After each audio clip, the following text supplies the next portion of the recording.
pregando o evangelho enquanto falamos sobre roupas ou vestimentas, o que seja. Parece um pouco estranho, mas convido vocês a passarem pela Bíblia junto comigo. Eu estou aqui com a minha. Tem vários post-its para eu não me perder, porque temos muitas passagens a ler no vídeo de hoje e vai fazer bastante sentido. Eu não vou falar de moda, por mais que moda tenha a ver com roupa. Eu quero falar da roupa mesmo e do papel da roupa na história do ser humano. E o quanto isso pode ser usado como um reflexo do Evangelho nas nossas vidas e do plano de salvação do Senhor. De Gênesis a Apocalipse. Bom, vamos dar um contexto. Então, onde que eu tirei essa reflexão? Eu estava estudando sobre o livro de Amós, e a gente vai passar por ele hoje. Enquanto eu lia, eu percebi um paralelo muito interessante entre ele e uma outra passagem do Novo Testamento. E nisso eu fui procurando, eu vi um monte de versículos que trazem uma ideia muito interessante sobre essa correlação de vestimentas e evangelho. E a gente vai passar aqui por alguns deles. Eu separei uns 11 ou 12 mais ou menos, trechos. Mas se eu fosse procurar mais, com certeza eu ia achar. E vocês vão entender o porquê. Então, vamos começar essa viagem, vocês vão entender o grande ponto aqui, certo? E eu gostaria de começar do começo. Então vamos para Gênesis, no capítulo 3. Eu vou lendo aqui na minha Bíblia, eu estou com uma ARA, certo? Uma versão Almeida, mas podem acompanhar aí na versão de vocês. Vou tentar deixar as referências na descrição do vídeo, porque é bastante coisa, certo? Vamos lá. Gênesis 3, o primeiro momento que a gente tem uma referência mais direta a vestimentas, certo? Então em Gênesis 3, no versículo 6, vendo a mulher que a árvore era boa para se comer, agradável aos olhos e árvore desejável para dar entendimento, tomou-lhe do fruto e comeu e deu também ao marido, e ele comeu. Abriram-se então os olhos de ambos e, percebendo que estavam nus, coseram folhas de figueira e fizeram cintas para si.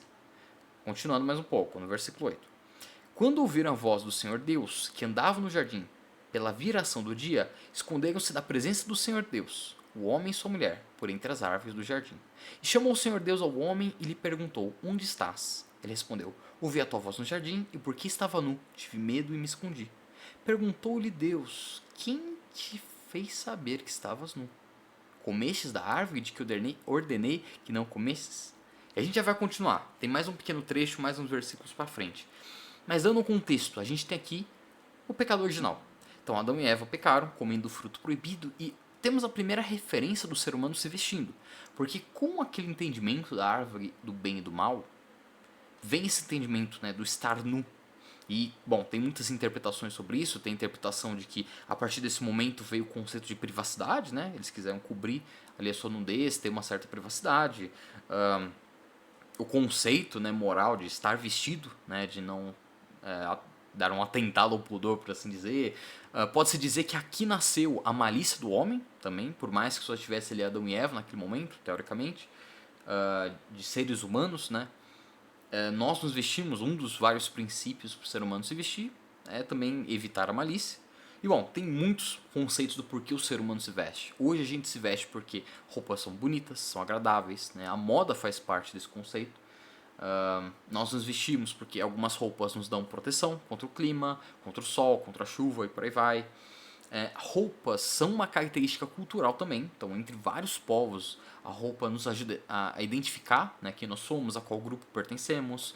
Mesmo grupos que não têm tantas vestimentas, por exemplo, alguns grupos, tribos, né, que se organizam como tribos, grupos tribais, muitos grupos indígenas que geralmente não têm tantas vestimentas, os adornos, adereços que eles têm também têm um papel significativo, e muitos grupos, isso é bem interessante, que é visto principalmente no Brasil. Temos muitos grupos que se organizam em tribos, sua cultura se estabeleceu a partir de tribos, mas conseguem facilmente ali aderir vestimentas do resto da cultura. Então a gente tem ali tribos indígenas que sem problema nenhum podem vestir ali a camisa do Palmeiras, do Corinthians, sabe? Tem uma troca cultural que não cria nenhum tipo de problema com os adornos culturais, né? Na ancestralidade daqueles indígenas. E com certeza alguém, um indígena cristão, quem seja, pode dar muito mais detalhes sobre isso do que eu. Mas o grande ponto é, roupas a partir deste momento se tornaram muito importantes para nós seres humanos, por N motivos. Questões culturais, questões morais, questões de identificação, questões de você se sentir mais bonito ou não, questões de se proteger contra o clima e por aí vai. Principalmente nesse ponto aqui, nós percebemos uma diferença. Que no começo da criação, né, o jardim do Éden, antes do pecado, não havia vestimento. Não havia nenhum problema dos seres humanos estarem ali sem nenhum tipo de vestimento. Só que com o pecado veio essa necessidade. Então a gente percebe já nesse momento uma pequena mudança, uma pequena alteração na criação. Porque Deus fez as coisas de maneira perfeita ao longo de cada um dos dias ali e não é necessário as roupas. Mas por atitude humana, por erro humano, os seres humanos se sentiam na necessidade de se vestir. E isso é colocado em pauta até mesmo quando Adão fala com Deus, onde ele fala que ele estava com medo, né? Se sentindo nu e por aí vai, né? Ele procurou ali coser aquelas folhas para criar uma roupa improvisada. Então, roupas não eram algo pretendido no Jardim do Éden, mas se transformaram em algo necessário, intrínseco ao ser humano, né? Claro, a gente não nasce com uma roupa, mas nós, ao longo do tempo, vamos vestindo roupas, né? E vamos mudando nossas roupas e procurando novas roupas aí que nos agradam e por aí vai. Então se tornou muito importante. E aqui a gente tem esse ponto de virada bem interessante, certo? Mas vamos ler mais alguns versículos na frente, ainda em Gênesis 3. E esse vídeo, pelo jeito, vai ficar um pouco longo, mas vamos lá. Vocês já estão começando a pegar o ponto. Em Gênesis 3, 20. E deu o homem o nome de Eva, sua mulher, por ser mãe de todos os seres humanos. Versículo 21. Fez o Senhor Deus vestimenta de peles para Adão e sua mulher e os vestiu. E aí, olha que interessante. Claro, eu estou pulando os diálogos envolvendo ali, né, quando Deus descobre sobre ou melhor, quando os seres humanos contam para Deus sobre o pecado, Deus provavelmente já sabia o que estava acontecendo, né? Mas tem todo o diálogo ali, de Adão e Eva conversando com o Senhor, a serpente também conversando com o Senhor, amaldiçoando esses seres por terem cometido esse pecado. E pulando esses diálogos, olha que interessante. Diante do erro que aconteceu ali no Jardim do Éden, mesmo assim, Deus proveu vestimentas, né, mais adequadas ali para os seres humanos. E olha que interessante, eu vi isso mais cedo no Instagram. Não, assim, não era planejado eu ler sobre isso no Instagram, acabou aparecendo, talvez uma cristocidência, que esse momento em que Deus dá essas vestimentas para Adão e Eva, de certa forma é o primeiro sacrifício. Antes mesmo dos seres humanos sacrificarem a Deus, Deus estava sacrificando animais para dar vestimentas ao ser humano. Isso é muito interessante, alguns teólogos fazem um paralelo, né, dizendo que é uma certa referência ao papel do sacrifício de Cristo lá para frente, por aí vai. Mas não vamos nos adiantar ainda, a gente já vai chegar nesse ponto. Só gostei de jogar esse tempero no texto que eu achei maravilhoso. E por que eu, mesmo assim, eu não querendo adiantar tanto sobre Jesus ainda neste ponto, olha que interessante. Temos uma criação que era de um jeito. Temos o pecado que começa a alterar essa criação. Mesmo que não altere naturalmente, mas nos altera aqui dentro, nas nossas características, na necessidade que temos, né, de procurar uma vestimenta, de cobrir nossa nudez. Isso já muda a nossa mente, nosso entendimento, como o ser humano age em sociedade. E aí o Senhor vai lá, tem as várias consequências do pecado de Adão e Eva, mas mesmo assim, Deus demonstra misericórdia e Ele mesmo cobre e protege aquele casal com novas vestimentas, né? Vestimentas mais bem feitas, além daquelas que Adão e Eva tinham feito. E isso já mostra um papel teológico interessante. Tá, roupa é tecido, roupa é tecido sintético, tecido de algodão, enfim, mas de alguma forma já vemos momentos em que o texto bíblico traz o que está acontecendo, o panorama do que está acontecendo espiritualmente, ali diante do Senhor, para com tudo o resto, né, conectando com as roupas e... Enfim, vamos continuar lendo o texto. Agora, nós vamos continuar em Gênesis e vamos ler no capítulo 9, do versículo 20, do 20 até, vejamos, até o 25, certo? Do 20 ao 25. Esse é um trecho que muitas pessoas acabam não estudando quando leem sobre Noé. Mas é muito interessante. Noé, lembrando, Deus incumbiu uma missão a Noé de construir a arca, e nisso a família dele se salvou além, né, dos principais animais da terra ali, correto? Animais impuros, animais puros, aves também, enfim. Com isso, a família de Noé foi abençoada, eles puderam ser salvos mesmo após aquela grande destruição do mundo. Mas a história não acaba aí, e aí a gente chega nesse ponto muito interessante, né? Após o dilúvio, após Noé ter feito uma aliança com o Senhor e por aí vai. Olha que interessante. Então, Gênesis 9, versículo 20. Aqui tem um título, né? Noé pronuncia bênção e maldição. Sendo Noé lavrador, passou a plantar uma vinha. Bebendo do vinho, embriagou-se e se pôs nu dentro de sua tenda. Cã, pai de Canaã, vendo a nudez do pai, fê-lo saber fora a seus dois irmãos. Então Sem e Jafé tomaram uma capa e puseram-na sobre os próprios ombros de ambos, e andando de costas, rostos desviados, cobriram a nudez do pai, sem que a vissem. Versículo 24. Despertando Noé do seu vinho, soube o que lhe fizera o filho mais moço. 25. E disse: Maldito seja Canaã, seja servo dos servos a seus irmãos. Até aqui, o resto a gente pode basicamente resumir. Aqui temos um trecho em que Noé ele acaba se embriagando, né? Ele é lavrador, então ele acaba cuidando ali de várias plantações, entre elas, né, a videira, que dá como fruto a uva, que por consequência pode ser utilizado para produzir vinho. Ele se embriaga. E nisso que ele fica embriagado, ele acaba perdendo a consciência de si e ele acaba, né, ficando nu. E nisso que ele fica nu, um dos seus filhos humilha Noé. Ele percebe aquela situação e ele humilha o pai diante dos outros irmãos ali dele. E esses irmãos, né, também filhos de Noé, eles acabam cobrindo a nudez do pai. Eles ajudam o pai. E temos ali Noé proferindo uma maldição contra o filho que o humilhou e pronunciando bênção para os demais filhos ali, os que ajudaram ele, ajudaram o pai, né? Dá para se falar muita coisa sobre esse texto. Tem pessoas que falam sobre maldição, tem pessoas que falam sobre a influência daquilo que Cã fez em relação à sua descendência. Dá para falar de muitas coisas. Mas olha que interessante.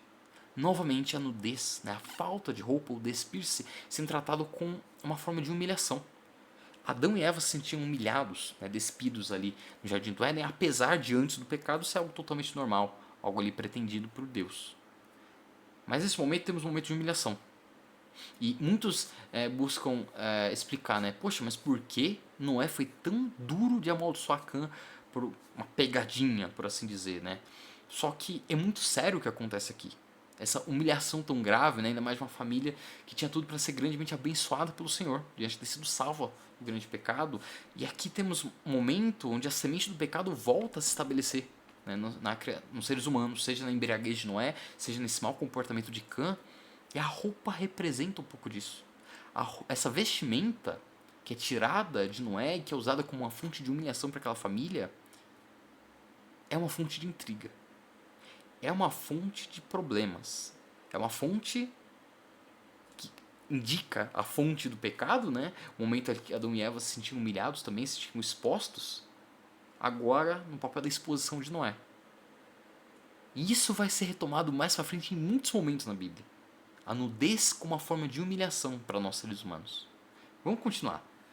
É muito interessante isso. Certo? Agora, vamos em Êxodo 39, a partir do versículo 1. Certo? Agora, já avançando muitos anos, então, do pecado original para Noé, ali o o derramamento, né, das águas que acaba por purificar a terra de muitos pecados. Temos aqui um momento em que Moisés está recebendo as diversas leis do Senhor. O Senhor entrega leis para Moisés em vários livros. Então, em Êxodo nós temos o recebimento de várias leis, principalmente em relação ao tabernáculo. Em Levítico, em Números, até em Deuteronômio nós temos alguns direcionamentos. Isso é muito interessante. Enquanto o Senhor já está dando esses direcionamentos para Moisés, ele dá um direcionamento específico para os levitas. Então vamos ler aqui em Êxodo 39. As vestes dos sacerdotes. Fizeram também de estofo azul, púrpura e carmesim as vestes, finamente tecidas para ministrar no santuário. Também fizeram as vestes sagradas para Arão, como o Senhor ordenara a Moisés. Só até aqui. No meio dos vários ensinamentos, das várias leis que foram dadas, que estabelecem toda a cultura do povo de Israel, nós temos ali as vestes sacerdotais, né? E tem muitos detalhes que podemos ler a mais sobre essas vestes, como as várias pedras, o simbolismo de cada pedra, nas roupas, os vários detalhes e por aí vai, o uso de cada tipo de tecido. Tem muita simbologia envolvida e que isso se torna muito importante para todo o resto da história de Israel. Nós temos ali, por exemplo, em 1 Samuel 23, se bem me recordo, que Davi, fugindo de Saul, ele possui um sacerdote ali junto dele, do grupo dele. Esse sacerdote estava fugindo de Saul, né, pois a família dele havia sido dizimada em 1 Samuel 22. E nisso a estola sacerdotal está com aquele sacerdote. Isso é usado também como uma fonte para se consultar a Deus. Davi consulta a Deus para buscar a sabedoria do Senhor. Então, olha que interessante. Aqui nós temos o Senhor, novamente, utilizando as vestimentas como uma fonte de bênção, como uma conexão do povo para com ele. Né? Pois os sacerdotes têm um papel super importante nessa comunicação, ainda mais no Antigo Testamento. Né? No Antigo Testamento, poucos são os sacerdotes, poucos são as pessoas que têm autoridade, que têm alguma conexão ali espiritual, para que nós seres humanos possamos conversar com Deus. E nisso o Senhor utiliza das vestimentas como uma dessas conexões, uma dessas pontes, uma das ferramentas que os sacerdotes vão poder utilizar ali, que se torna relevante para todo o resto da história de Israel. Mas não é só nas vestimentas dos sacerdotes. Agora vamos em Deuteronômio 29, versículo 5. Aqui em Deuteronômio nós temos principalmente as falas de Moisés para o povo. Então o povo estava ali próximo de conquistar a terra prometida, certo? Só que o tempo de Moisés já estava se findando diante do pecado dele lá nas águas de Meribá. E nisso nós temos aqui no discurso de Moisés ele citando algumas das provisões que o Senhor deu nos 40 anos que o povo de Israel ficou no deserto. Além, né, do tempo que eles tiveram de caminhada ali após a saída do Egito e por aí vai, enfim. Dando ali um pouquinho mais de 40 anos, creio eu. Vamos lá para o texto. Deuteronômio 29, vamos ler a partir do 5. 40 anos vos conduzi pelo deserto, não envelheceram sobre vós as vossas vestes, nem se gastou no vosso pé sandália. Pão não comestes e não bebestes vinho nem bebida forte, para que soubesseis que eu sou o Senhor vosso Deus. Até aqui tá bom. Então aqui nós temos, né, os discursos de Moisés, e nesse trecho ele está parafraseando Deus. Né, ele está ali dizendo a respeito do ponto de vista do Senhor, né, soberano, claro, não é uma simples opinião, mas onde o Senhor demonstra que, olha, povo de Israel, enquanto vocês estiverem no deserto, eu operei milagres a tal ponto que as roupas que vocês estavam vestindo, elas não se desgastaram, elas não encolheram, não aconteceu nenhum mal para que vocês precisassem de roupas novas. Ou então, pelo menos, as roupas principais ali do povo estavam sendo conservadas, o que é um grande milagre, principalmente diante desses 40 anos. Né? Às vezes, de um ano para o outro, a gente já tem roupa que fura, e a gente não, a maioria de vocês, de nós, né, não vive ali no deserto escaldante, vivemos no contexto de casas fechadinhas, apartamentos, cidades, sabe? Considerando um povo que estava ali caminhando, céu aberto, um deserto, vivendo em barracas, 40 anos é muita coisa. É muita coisa para roupas não se desgastarem. E aqui nós vemos novamente a provisão do Senhor, também envolvendo roupas. Eu li mais um pouco, ali no versículo seguinte, né, no 6, é isso? Fala também a respeito do vinho, por aí vai, e dá para se ler todo esse texto, mostrando que a provisão do Senhor estava sobre várias áreas, não só sobre as roupas, mas novamente temos elas sendo usadas como uma ferramenta bem interessante. Vamos dar agora uma pulada, certo? Com certeza tem mais versículos nesse meio do caminho, mas vamos dar uma pulada para simplificar, e que ainda não a gente vai acabar citando novamente ali alguns trechos do meio do Antigo Testamento, mas vamos para Isaías 61. Então, de todo esse tempo, o povo de Israel conquistando a terra prometida, passando por vários perrengues, principalmente pelo próprio pecado ali naquela terra. Aí vemos os juízes, dos juízes vemos os reis, dos reis vemos a divisão dos reinos, temos o reino do norte, o reino do sul, e após isso temos, né, os israelitas, os judeus, sendo arrancados de suas terras, indo para terras estrangeiras. Aos poucos eles acabam voltando, de certa forma, a restauração do templo, a restauração das muralhas e por aí vai, mas o povo está numa situação complicada. E nesse meio tempo nós temos, por exemplo, profetas como Isaías. Vamos ler Isaías 61, versículo 10. 61, versículo 10. Regozijar-me-ei muito no Senhor. A minha alma se alegra no meu Deus, porque me cobriu de vestes de salvação e me envolveu com um manto de justiça, como noivo que se adorna de turbante, como noiva que se enfeita com as suas joias. Versículo 11. Porque como a terra produz os seus renovos, e como o jardim faz brotar o que nele se semeia, assim o Senhor Deus fará brotar a justiça e o louvor perante todas as nações. Diante de todo esse tempo de sofrimento e batalha do povo de Israel, tem muitos trechos que eu poderia ter testado sobre o rasgar as vestes. Além da própria nudez, que já era um sinal de vergonha, o rasgar as vestes é algo muito significativo, né, para este povo, representando tristeza, luto, momento de jejum, de arrependimento. Eles rasgavam suas vestes, mostrando um sentimento muito forte que saía sobre eles, principalmente um sentimento negativo. Ah, talvez em Jó tenha sobre rasgar as vestes. Nós temos ali alguns trechos nos livros dos profetas, né? Mostrando ali quando algum rei ou alguém recebe uma notícia ruim. Creio que em Jonas, por exemplo, nós temos ali em Nínive essa citação de rasgar as vestes. Em diversos trechos, se por algum motivo eu errei algum livro, com certeza no outro vai ter, porque tem muita citação a isso, do rasgar as vestes, né? De você pegar a sua vestimenta, aquilo que você está se cobrindo, e rasgar e mostrar, demonstrar de forma exterior essa tristeza, né? Só que o trecho que a gente lê é muito interessante. Ele invoca novamente a provisão do Senhor em relação a vestes, mas de um jeito diferente. Onde fala sobre o Senhor nos cobrindo com vestes de salvação. Uma veste diferente. A gente leu agora há pouco, nos versículos passados, sobre vestes físicas. Tanto em Gênesis, quanto no Êxodo. Em diversos momentos, né, ali em Deuteronômio, das roupas físicas sendo providas pelo Senhor. E aqui em Isaías 61, e não é só nele, tem outros trechos, nós vemos uma citação de vestes espirituais, que não simplesmente cobrem a nossa nudez ou nos protegem de algum mal exterior, mas que nos trazem salvação, nos imputam justiça. E isso é muito interessante. Isso é muito interessante. Quem já tá pegando, mas vamos continuar. Olha como esse texto é rico. E bom, só contextualizando, se a gente for ler todo o capítulo 161, né? Aqui no título da minha Bíblia está escrito As Boas Novas da Salvação. E aqui, vamos ler só o versículo 1 para dar um contexto, né? Diz assim, 61. O Espírito do Senhor Deus está sobre mim, porque o Senhor me ungiu para pregar boas novas aos quebrantados. Enviou-me a curar os quebrantados de coração, a proclamar a libertação aos cativos e a pôr em liberdade os algemados. Aqui é um contexto em que Isaías ele fala de salvação. Esse versículo das vestes de salvação não é isolado. O contexto é de salvação.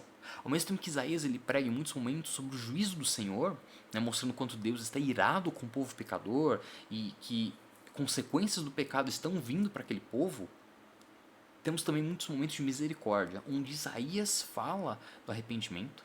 Temos muitos momentos, como Isaías 52 e 53, que falam, né, de Jesus, do servo sofredor, onde temos profecias diretas a respeito de Jesus. E o 61 pode ser considerado sobre isso, mostrando que mesmo naquele momento de tristeza, há essas vestes, essa promessa de vestes, de salvação, de cura, de renovo. Muito interessante, não é mesmo? Não é mesmo? Vamos continuar. Eu poderia ter acabado, pegar 3 versículos e acabou o vídeo, mas vamos continuar a nossa busca aqui, certo? Agora vamos para Ezequiel 16, a partir do versículo 8. Ezequiel 16, dica para vocês, eu super recomendo que vocês leiam inteiro. É um capítulo bem forte, mas muito importante para entender a visão do Senhor em relação a Israel. Tanto nos lados positivos quanto negativos. Né? Naquilo que Israel acertou, naquilo que o Senhor ofereceu de bom grado, né, de misericórdia, quanto no que Israel errou. Certo? Mas vamos ler só um trecho. Então, versículo 8 de Ezequiel 16. Ok. Passando eu, nesse caso eu é o próprio Deus, certo? Passando eu por junto de ti, e esse ti é o povo de Israel, vi-te e eis que o teu tempo era tempo de amores.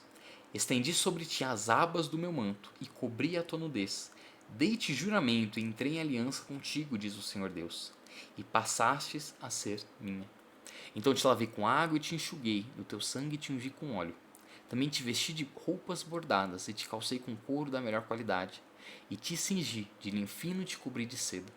Também te adornei com enfeites e te pus braceletes nas mãos e colar a roda do teu pescoço. Dá para ler só até aqui, mas se a gente for continuar, a descrição continua.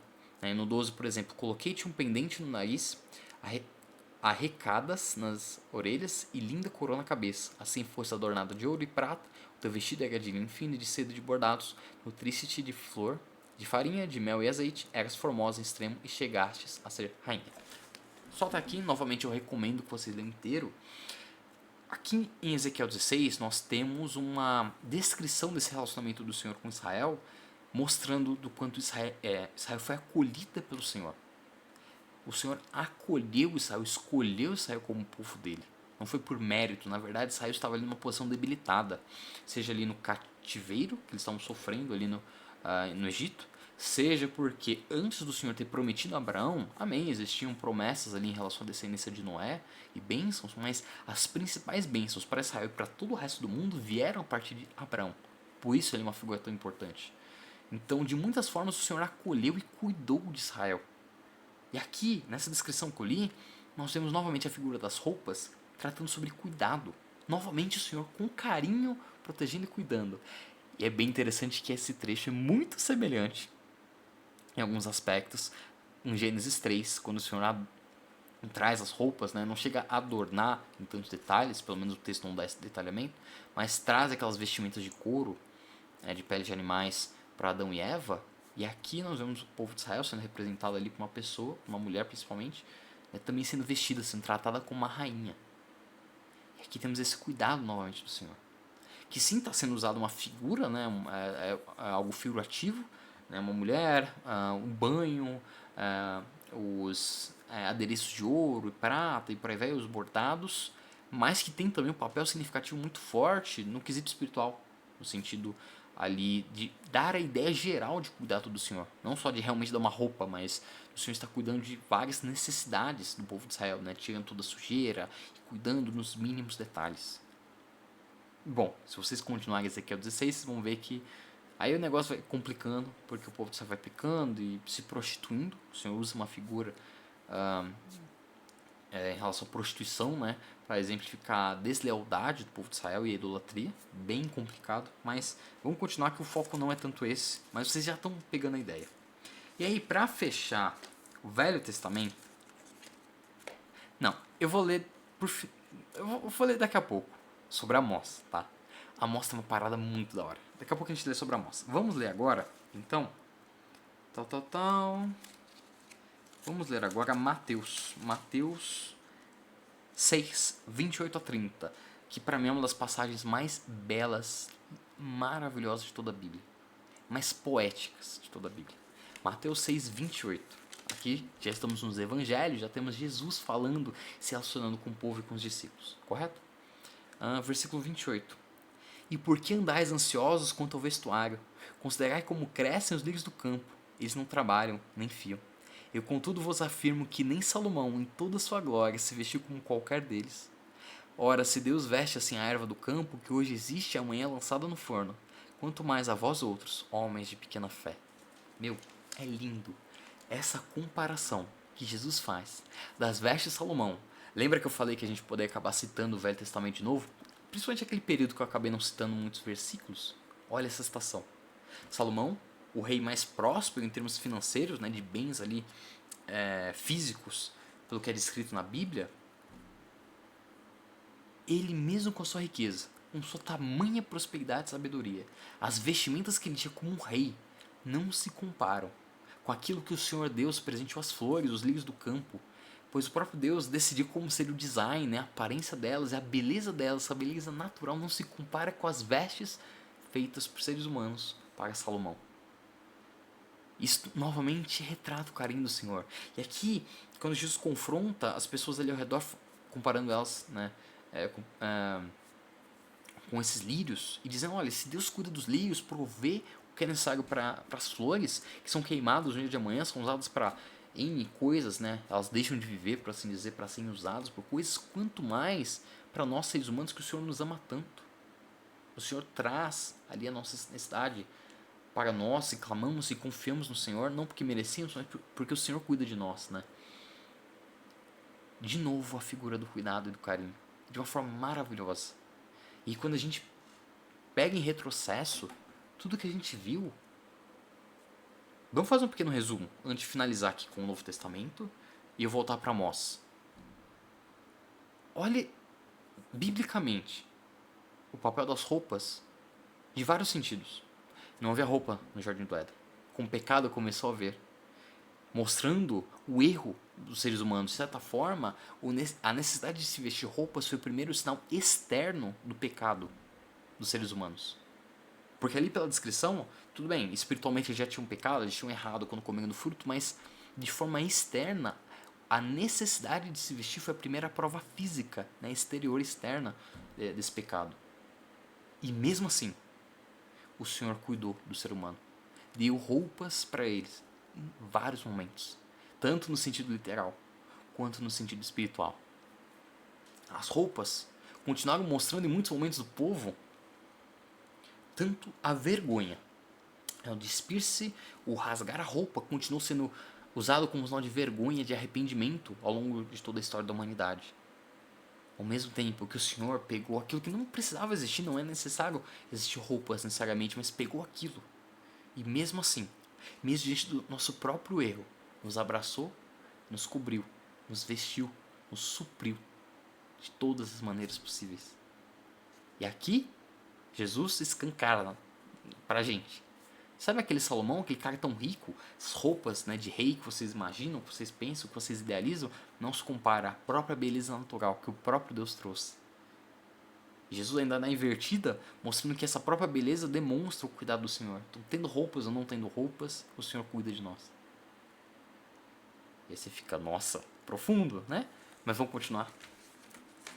Eu já tô acabando. Certo? Marcos. Não. Marcos eu vou falar junto com Amós. Vamos para João 19. Depois eu vou para Apocalipse. Aí a gente vai para Amós. João 19, versículo 23. Agora já vamos para a crucificação, correto? João 19, versículo 23. Começa aqui na outra página. Tá. Os soldados deitam sortes. Os soldados romanos, né?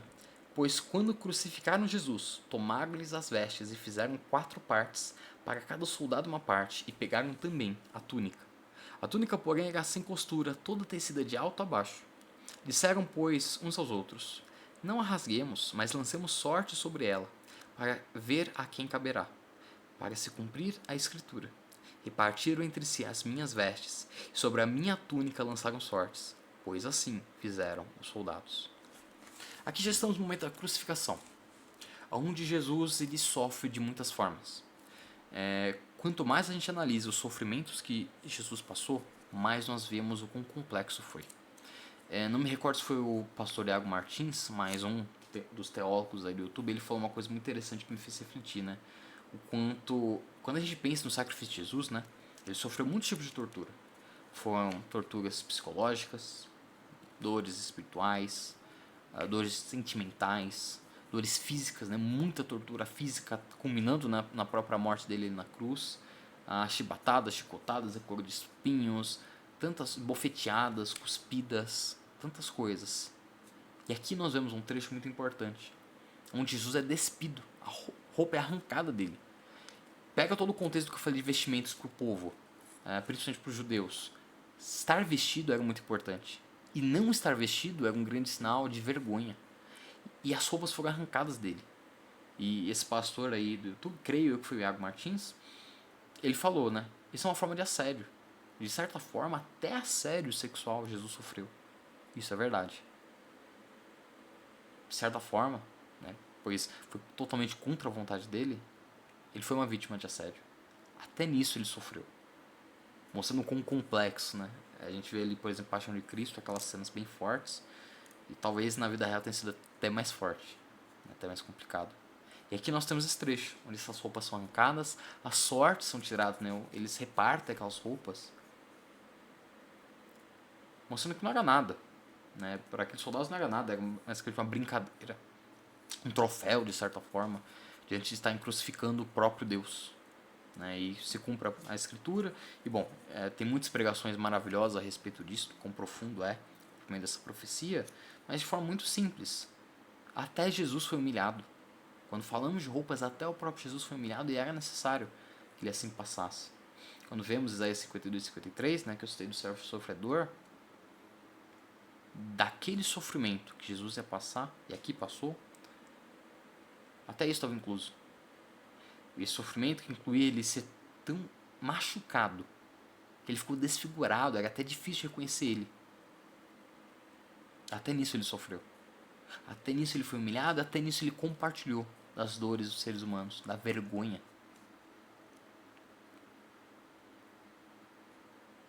Ele compartilhou da nossa vergonha. Ele, enquanto homem, ao mesmo tempo ele era um homem, era Deus, continua sendo Deus, né? Mas, enquanto homem, até nisso ele compartilhou algo conosco. Com uma veste muito simples, como é relatado nesse texto. Até nisso ele compartilhou algo conosco. Agora vamos para Apocalipse. E aí eu vou chegar no tal texto de Amós que eu estou falando tanto com vocês. Apocalipse 7. Vamos ler do 9 ao 17. É bastante coisa, mas texto maravilhoso, né? Ok. Apocalipse 7. Tem um texto aqui, a visão dos glorificados. Depois dessas coisas, vi, e eis grande multidão, que ninguém podia enumerar, de todas as nações, tribos, povos e línguas, em pé diante do trono e diante do Cordeiro, vestidos de vestiduras brancas, com palmas nas mãos, e clamavam em grande voz, dizendo: Ao nosso Deus que se assenta no trono, ao Cordeiro pertence a salvação. Todos os anjos estavam de pé, rodeando o trono, os anciões e os 4 seres viventes, e ante o trono se prostraram sobre o seu rosto, e adoraram a Deus, dizendo: Amém. O louvor e a glória, e a sabedoria e as ações de graça, e a honra e o poder e a força sejam ao nosso Deus, pelos séculos dos séculos. Amém. Versículo 13. Um dos anciãos tomou a palavra, dizendo: Estes que se vestem de vestiduras brancas, quem são e de onde vieram? Respondi-lhe: Meu Senhor, tu o sabes. Ele então me disse: São estes os que vêm da grande tribulação. Lavaram suas vestiduras e as alvejaram no sangue do Cordeiro. Razão porque se acham diante do trono de Deus, e o servem de dia e de noite no seu santuário. E aquele que se assenta no trono estenderá sobre eles o seu tabernáculo. Jamais terão fome, nunca mais terão sede, não cairá sobre eles o sol, nem ardor algum, pois o Cordeiro que se encontra no meio do trono os apacentará, e os guiará para as fontes da água da vida, e Deus lhe enxugará dos olhos toda lágrima. Até em Apocalipse, de novo, as vestes tem no seu papel. E lembra em Isaías 61, a referência às vestes da salvação? Olha novamente aí, as tais vestes brancas que a gente fala tanto na igreja. Nós cantamos louvores, falamos tanto dela, temos congressos de dança, de louvor, de adoração, de N coisas com esse tema, né? Das vestes brancas. Nós falamos muito de Apocalipse no contexto disso, né? De nós limparmos nossas vestes, nós jogarmos fora o pecado que estamos cometendo, nos purificarmos diante de Cristo, diante do sacrifício dele. E olha aí um desses grandes textos que se refere a isso. E olha todas as referências que a gente foi lendo ao longo da Bíblia que apontam para esse texto também. Mostrando que a purificação que Deus faz em nós, né, nós, eu digo assim, os salvos, né, eu creio na minha salvação, ela se equipara a uma veste branca, sem nenhum tipo de impureza, nenhum tipo de mancha, né, nenhum tipo de sujeira. Ainda mais num contexto, né, como eu falei, um contexto que tem deserto, tem muito ambiente externo, é totalmente fácil você sujar sua roupa. Mas aqui temos um sentido de roupas que não há nenhum tipo de sujeira, né, nem areia, nem terra, nem sangue. Uma pureza. Uma pureza por vestes que o próprio Deus nos concede. Diante de pessoas de vários povos, de várias nações. Mostrando se conservar, mesmo diante da grande tribulação. Até aqui, no fim dos tempos, a figura da roupa sendo utilizada. Vamos para Amós, e aí de Amós eu vou ali para Mateus, não, melhor, para Marcos. Vamos para Amós, depois para Marcos, e aí eu vou dar um encerramento geral. Tá? Quem manja de evangelho já entendeu a ligação de todos esses versículos, mas eu vou fazer um apanhado geral daqui a pouco. Vamos para Amós capítulo 2, que é onde começou toda a minha reflexão. E aí eu quero ver quem é que só de eu ler vai reconhecer o quanto esse trecho se relaciona com o Novo Testamento. Vamos ler a partir do 10. Então Amós 2, versículo 10. Tá. Também vos fiz subir da terra do Egito e 40 anos vos conduzi no deserto, para que possuísseis a terra do amorreu. Dentre os vossos filhos suscitei profetas, e dentre os vossos jovens nazireus. Não é isto assim, filhos de Israel, diz o Senhor. Até aqui é o Senhor, né, falando a partir de Amós, respeito assim, né, ele está trazendo a lembrança, a história de Israel, né, os anos que Deus ficou cuidando do deserto e por aí vai, né, a conquista da terra prometida, ele está ali questionando Israel, né, no sentido figurado de certa forma, a respeito disso. Não é verdade, Israel, que eu cuidei de vocês 40 anos, que eu fiz isso, que eu fiz aquilo? Enfim, vamos continuar. Versículo 12. Aqui começa a esquentar o caldo. Mas vós aos nazireus destes a beber vinho. Nazireu não podia beber vinho, ele estava se dedicando ao Senhor, dedicando sua vida ao Senhor, certo? E aos profetas e aos profetas ordenaste, dizendo, não profetizeis. Os profetas, sim, eles podiam profetizar uma bênção e por aí vai, né? Mas o principal papel deles, quando a gente vê o texto bíblico, em Isaías, Jeremias tem muito sobre isso, nós vemos que o papel dos profetas era anunciar sobre o juízo, principalmente, né? Existiam bênçãos, existiam várias situações, sim, em Elias, Eliseu e por aí vai, por exemplo, mas um papel muito importante, que é bem descrito aqui na Bíblia, é para anunciar sobre juízo também. E quando Deus acusa o povo de calar os profetas, né, falando, não profetizem, isso é muito sério. Tá? Continuando. 13. Eis que farei oscilar a terra debaixo de vós, como oscila um carro carregado de feixes. De nada valerá a fuga ou ágil, o forte não usará a sua força, nem o valente salvará a sua vida. O que maneja o arco não resistirá, nem o ligeiro de pés se livrará, nem tampouco o que vai montando o cavalo salvará a sua vida. Até aqui parece que tem nada a ver com roupa, né? A gente vai ler o 16 e vai fazer tudo sentido. Mas basicamente o que Deus fala é: então, Israel, lembra o que eu fiz? Pois é. Agora lembra do que vocês fizeram com os profetas, com os nazireus? Então, a consequência do pecado. E aí tá falando que não adianta fugir, não adianta se esconder, né? O juízo do Senhor vem. E aqui, se a gente for ler, tanto antes, né, em Amós 2 no comecinho, quanto depois a gente vai ver mais descrições desse juízo. Mas agora olha o versículo 16. E ao mais corajoso entre os valentes fugirá nu naquele dia, diz o Senhor. Em qual dia? É o dia do juízo, onde o mais valente, né, que deveria estar com uma armadura, que deveria estar preparado para aquele tipo de ameaça, ele vai fugir nu, ou seja, sem nenhum tipo de preparação. Uma pessoa fugir nua é que ela não tem uma proteção, não tem uma roupa, não estava preparada para o que estava para acontecer. Basicamente, Deus fala: o mais valente de todos eles vai fugir despreparado, em desespero, diante do que está para vir, o juízo que está para vir. Vamos para o Novo Testamento. Livro de Marcos. Esse trecho que eu vou ler, se não me engano, ele também tem Mateus, eu não lembro se tem Lucas. Ele tem mais de um livro, mas vou ler aqui em Marcos para diversificar, né? A gente já leu um trecho de Mateus, um trecho de João. Vamos em Marcos, no capítulo 14, no versículo 49.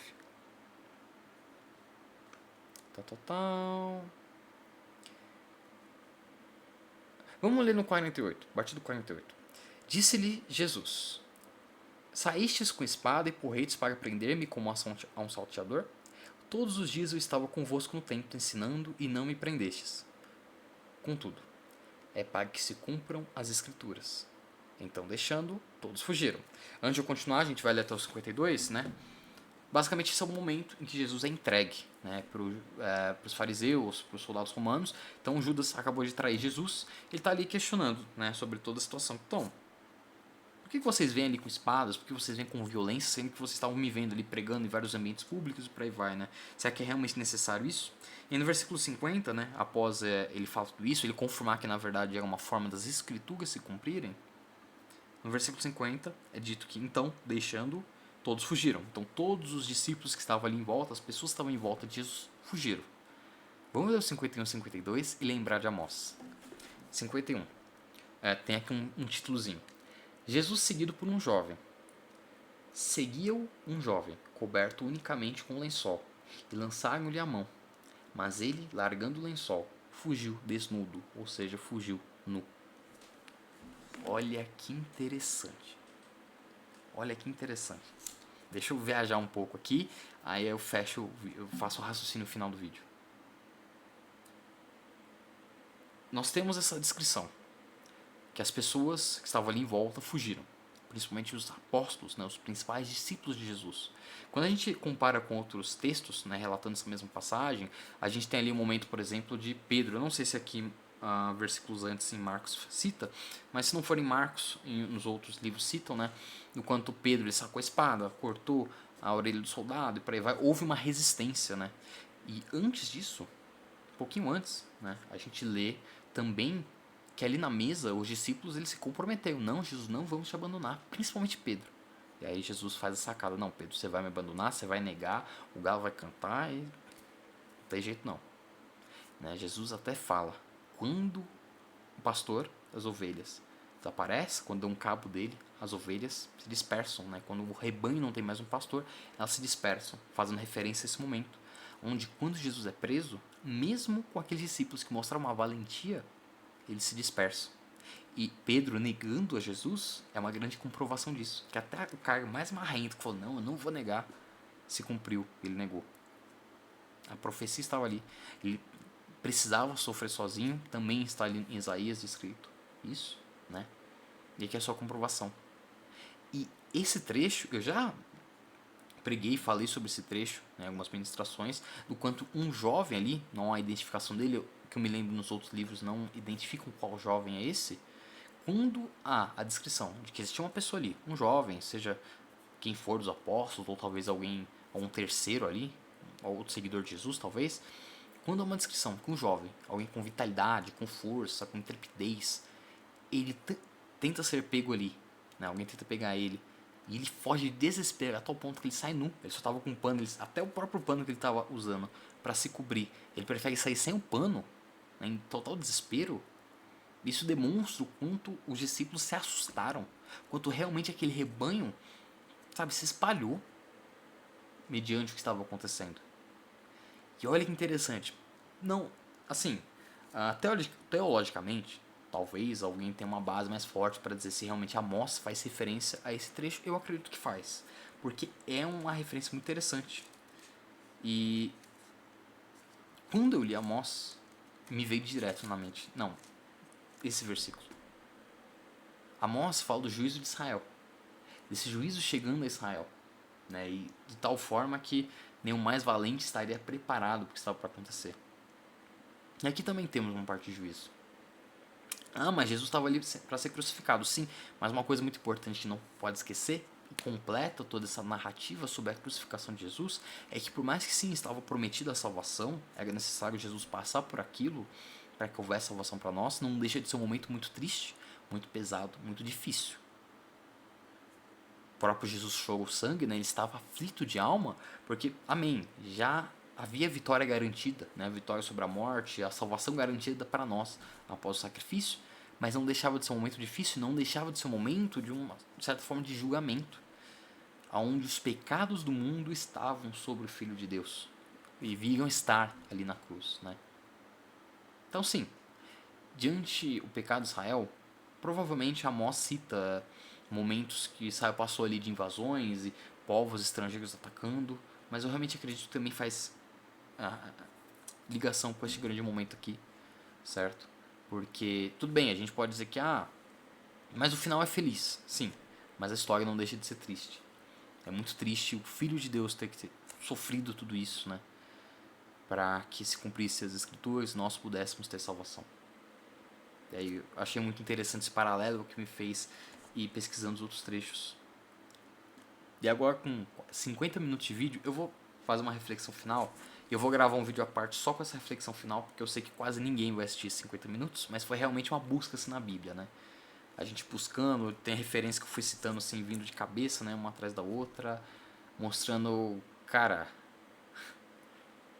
só falando de roupa e do como as roupas apareceram para os seres humanos na Bíblia, a gente falou de Jesus a todo momento. Por quê? Vamos falar de salvação. A salvação, que lá no Jardim do Éden ela começa quando nós erramos. Nós que estávamos ali totalmente protegidos e supridos por Deus. Escolhemos o caminho errado. E diante da salvação podemos já ter sido destruídos, mas o Senhor nos ofereceu misericórdia. Nos tratou, nos cuidou. Nós pecamos, esse pecado afetou a criação ao nosso redor. O Senhor deu autoridade para nós, para cuidarmos da criação, né? Como jardineiros, por assim dizer. Nós falhamos com isso. Nós erramos. E o nosso erro custou caro para toda a criação e para nós mesmos que fomos amaldiçoados pelo pecado. Mas mesmo assim, desde o começo, o Senhor já continuava a cuidar de nós. Ele nos abraçou. Ele, na nossa vergonha, no nosso pecado que estava exposto, que pode ser representado por essa nudez, de certa forma, dos seres humanos, né? Nessa necessidade de se vestir, Deus ele não aceitou o nosso próprio jeito de cobrir esse erro, que foi com aquelas folhinhas. Não, ele entregou o próprio jeito. Ele mesmo nos vestiu. Ele mesmo prometeu que a descendência de Eva um dia pisaria a cabeça da serpente. E que seríamos inimigos das serpentes, inimigos, né, do inferno, do diabo. O Senhor, ele, ao longo de toda a história, ele proveu, colocando cada peça necessária para o plano de salvação. Ele proveu o povo do Egito, saindo do Egito e na terra prometida, provendo até nas roupas, provendo na roupa necessária para os sacerdotes que iam servir na casa dele com excelência. Em cada detalhe, em cada significado, em cada emoção, em cada santidade. Mesmo em vários momentos da nossa trajetória em que falhamos, continuamos a demonstrar nossas falhas. Noé, um homem tão abençoado, tão íntegro, que também falhou. E não só ele, mas seu filho, expondo as vergonhas dele. Isso também trouxe maldição e complicações para a casa dele. Mas que mesmo assim, os demais filhos de Noé abençoaram, né, buscaram protegê-lo, mostrando que ainda havia esperança. Ainda havia, mesmo quando nosso eu estava novamente exposto ali para todos verem, ainda havia esperança. E continuando e perseverando nessa esperança, nós encontramos novamente o Senhor cuidando de nós. O Senhor que cuidou do povo do Egito é o mesmo Senhor que cuidou de ouvir nosso coração rasgado quando o povo rasgava suas vestes e se arrependia, mesmo o povo mais pecador como o da cidade de Nínive, mas também o povo de Israel em diversos momentos que falhou, buscou a Deus, Deus perdoou, Deus restaurou, o povo falhou de novo, mas que por trás de tudo isso, por trás das nossas falhas, havia o plano de salvação sendo construído. É o que podemos ver em Isaías, quando ele fala de, olha, das vestes de salvação, mostrando que não apenas as vestes físicas o Senhor proveria, mas uma veste espiritual da qual não podemos retirar e que nos livra de todo pecado e todo cativeiro. Onde Ele quer nos abraçar e nos cuidar, nos suprir de toda necessidade. São essas vestes que, lá em Apocalipse, terminam a história, mostrando que a história que a gente começou desnudo vai acabar com vestimenta assim. E é até interessante pensar, poxa, mas Apocalipse fala que vamos ter vestimentas, mas se não vai ter mais pecado, não seria mais fácil Deus estalar os dedos e se a criação voltar a ser como era no Jardim do Éden? Seria interessante, mas não é da vontade do Senhor. O Senhor é um Deus de etapas, Ele não tem pressa para as coisas, Ele faz as coisas em etapas, e a criação no Jardim do Éden era perfeita sim, mas a criação, nossa nova moradia, os novos céus, nova terra, a cidade santa ali em Apocalipse, ela vai ser ainda melhor. Ao invés de Deus só resetar tudo, voltar atrás, Ele faz algo novo. Onde as vestimentas continuam a ser esse sinal da aliança do Senhor, do cuidado do Senhor. Onde mesmo com nós errando, o Senhor cuida de nós, e não porque merecemos. Porque as vestes vindas do Senhor, a justificação, a cura, a restauração, a salvação vinda do Senhor, essas vestes vindo dEle, mostram que não foi. Não foi a gente que lavou elas, não foi a gente que produziu elas. Foi o próprio Deus. Foi o próprio Deus. Enquanto para nós as vestimentas são isso, é status. O status como Salomão ali com suas vestes de riqueza, né? Vestes e tantos monumentos, tantas coisas, símbolos de riqueza, que até a rainha de Sabá, né? Grandes líderes ali viam o quanto Salomão era rico e sábio. Para Deus não é nada. As flores do campo têm mais beleza do que a roupa mais bonita que nós seres humanos podemos fazer. E a roupa continua sendo para nós um motivo de vergonha quando a gente se despe. Quando, por exemplo, Batseba está se banhando e a desnudez dela é o pecado de Davi. Óbvio, não foi culpa dela diretamente, foi culpa de Davi, né? Não foi culpa dela, foi culpa de Davi. Já abusou ali, o fato dela estar tomando banho para atentar contra Davi, né? E acabou dando certo. Mas enquanto para nós estávamos ali lutando com as nossas próprias mãos e falhando a nossa vergonha e continuando a ser exposta, o Senhor estava ali nos abraçando. Em Ezequiel 16, quando tem essa relação, né? Israel ser uma mulher que estava desprotegida, suja, maltratada, sem nenhuma roupa, e o Senhor põe a capa dele, dá banho e cuida dela e adorna ela, adorna Israel como uma esposa amada.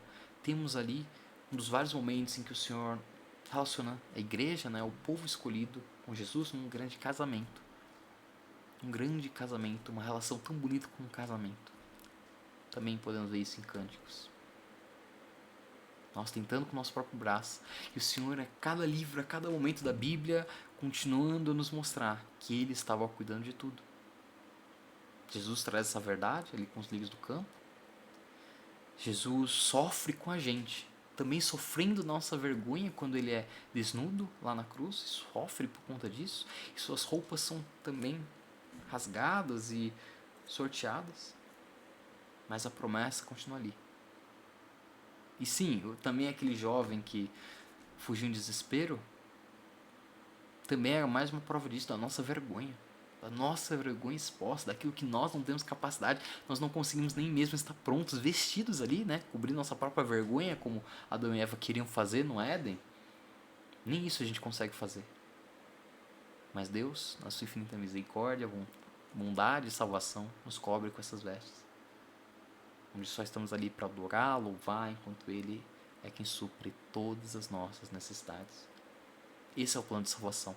Da queda do homem, para a insistência dele lutar contra o próprio braço e resolver a situação do jeito dele, para a misericórdia, graça e salvação do Senhor, para o plano de redenção, a redenção que nos leva a novos céus, nova terra, uma nova realidade de salvação, de veste de justiça, não porque merecemos, não porque nós fizemos alguma coisa, mas porque o Senhor nos amou, e o máximo que podemos fazer é escolher Ele todos os dias. O máximo que a gente pode fazer é escolher Ele. E por escolher Ele, claro, a gente foge do pecado, nós buscamos aprender mais sobre Ele, ter mais intimidade, mas tudo porque Ele nos amou primeiro. Amém? Tá dando 1 hora de vídeo. Eu vou gravar uma versão resumida, certo, dessa mensagem. Aí no dia seguinte, aí provavelmente do YouTube eu mando. Mas pra quem quer a versão longa, tá aí. Uma pequena reflexão. E com certeza, se eu for buscar mais versículos, muita coisa. E com certeza, se formos usar outras figuras ali da humanidade, né? Essa relação do casamento, talvez o papel da água, o papel da comida, do alimento, da palavra de Deus, né? Dos ensinos. Se for pegar vários outros elementos, dá para fazer correlações também para falar sobre salvação, certo? Mas essa versão longa, vocês aqui puderam viajar junto comigo. Caso vocês tenham mais versículos, mais reflexões sobre isso, deixem nos comentários. E eu devia ter falado isso no começo, o intuito não é só uma pregação. Esse vídeo não é uma pregação, é realmente uma reflexão, uma busca na palavra. Aí o próximo vídeo curto que eu vou fazer aqui vai ser mais uma pregação, por assim dizer. Tá bom? Deus abençoe, espero que vocês tenham gostado e quem sabe eu não faço mais reflexões assim. Talvez não que durem 1 hora, talvez um pouco menos. Amém? Deus abençoe. Até a próxima.